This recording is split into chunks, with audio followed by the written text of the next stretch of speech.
नमस्कार दोस्तों, my exam online मंच पर आपका स्वागत करता हूं।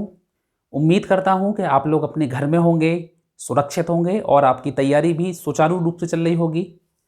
बेसिकली आज की चर्चा का जो हमारा विषय है वो ये है कि चिंता क्या होती है, चिंता के कारण क्या होते हैं, चिंता से बचने के लिए हमें क्या-क्या उपाय अपनाना चाहिए।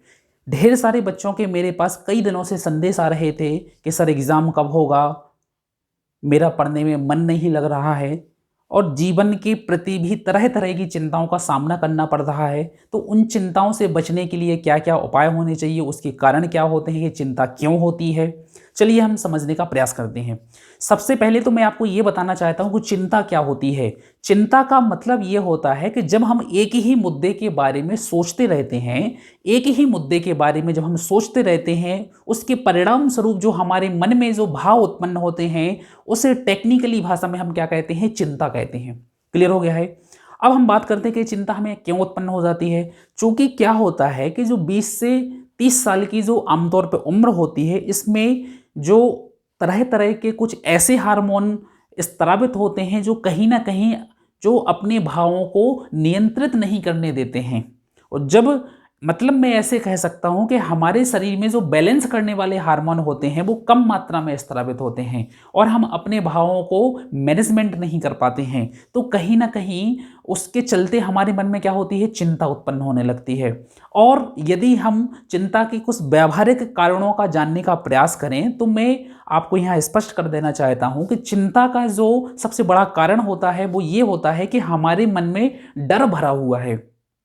हर चीज को लेकर हमारे मन में क्या होती है, असुरक्षा होती है, डर भरा हुआ है। मेरे पास कोई चीज है तो मुझे इस बात का डर है कि वो चीज चली ना जाए, खत्म ना हो जाए।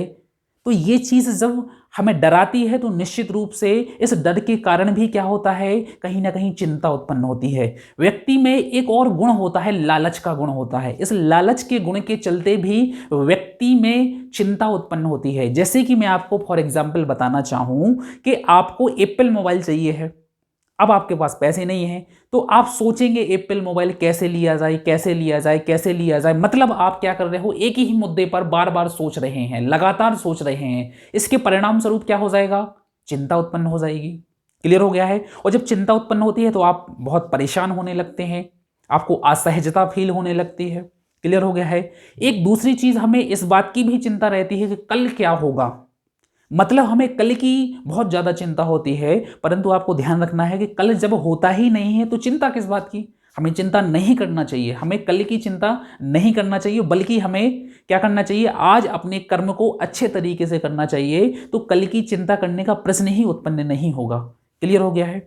अब यदि हम बात करें कि ये जो चिंता जब उत्पन्न हो ही जाती है इंसान में, तो उसमें कौन कौन से लक्षण दिखाई देने लगते हैं। तो सबसे पहले जो व्यक्ति में चिंता उत्पन्न हो जाती है किसी मुद्दे को लेकर, तो निश्चित रूप से उसमें असहजता फील होने लगती है। उसके बोलने चालने का जो ढंग होता है वो क्या हो जाता है, उसमें बदलाव आ जाता है। व्यक्ति को पसीना बार बार आता है, उसकी जो हार्ट बीट होती है वो कहीं ना कहीं बढ़ जाती है। तो इस तरह से कई सारे लक्षण सामने दिखाई देने लगते हैं। क्लियर हो गया है। अब यदि हम बात करें कि इस चिंता से बचने के लिए, ये जो हमें तरह तरह की चिंताएं होती हैं, हमें क्या करना चाहिए बचने के लिए, तो मैं आपको यहाँ स्पष्ट कर देना चाहता हूं कि चिंता से बचने के लिए हमें सबसे पहले तो ध्यान रखना होगा कि हमें किसी एक ही मुद्दे पर बार बार नहीं सोचना है।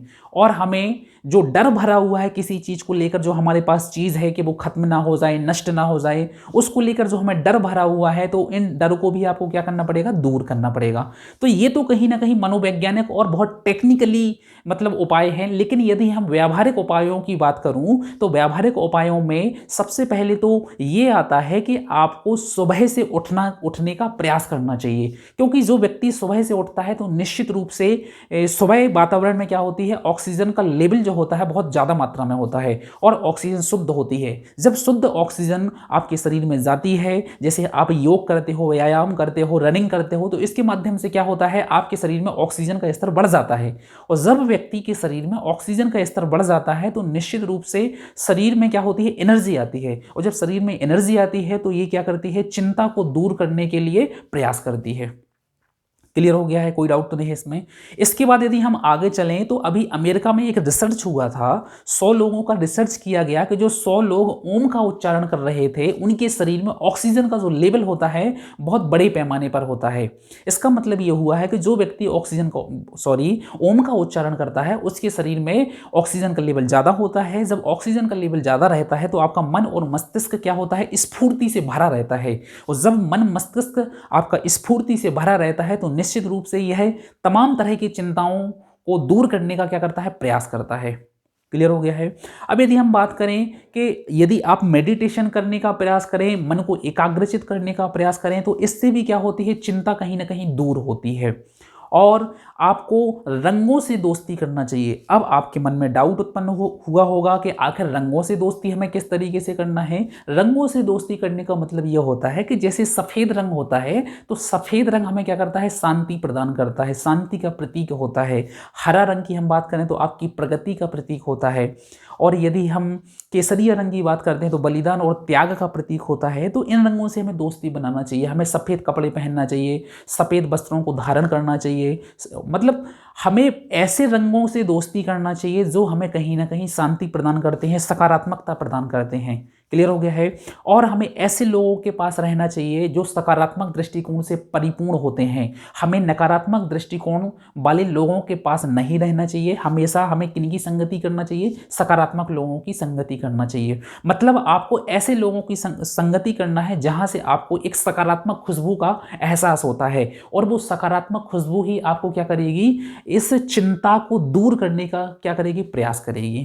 क्लियर हो गया है, कोई डाउट तो नहीं है। अब मैं बात करूं यहाँ पर कि जैसे कि आप मेडिटेशन करते हैं, योग करते हैं, व्यायाम करते हैं, सकारात्मक लोगों के साथ रहते हैं, तो इससे क्या होती है, चिंता दूर होती है। साथ में मैं आपको यहाँ स्पष्ट कर देना चाहता हूँ कि यदि आप महापुरुषों की जीवनियों को पढ़ते हैं, अच्छी अच्छी किताबों को पढ़ते हैं, अच्छे अच्छे नोवेल को पढ़ते हैं, तो इससे भी तमाम तरह की जो चिंताएँ आपके मन में उद्वेलित होती हैं, वो चिंताएँ क्या होती हैं, दूर हो जाती हैं। क्लियर हो गया है। तो आज के टॉपिक में हमने ये देखा हुआ है कि चिंता क्या होती है, चिंता के कारण क्या होते हैं, चिंता के लक्षण क्या होते हैं, और इस चिंता को दूर करने के लिए कौन कौन से उपाय हो सकते हैं। मुझे उम्मीद है कि आज का जो टॉपिक था पूरी तरह से आपको समझ में आया होगा। यदि कोई भी डाउट होता है तो निश्चित रूप से आप मुझे व्हाट्सएप के माध्यम से या फिर यूट्यूब पर ही कमेंट के माध्यम से बता सकते हैं। धन्यवाद, और आप सभी को मेरी तरफ से ढेर सारी शुभकामनाएं।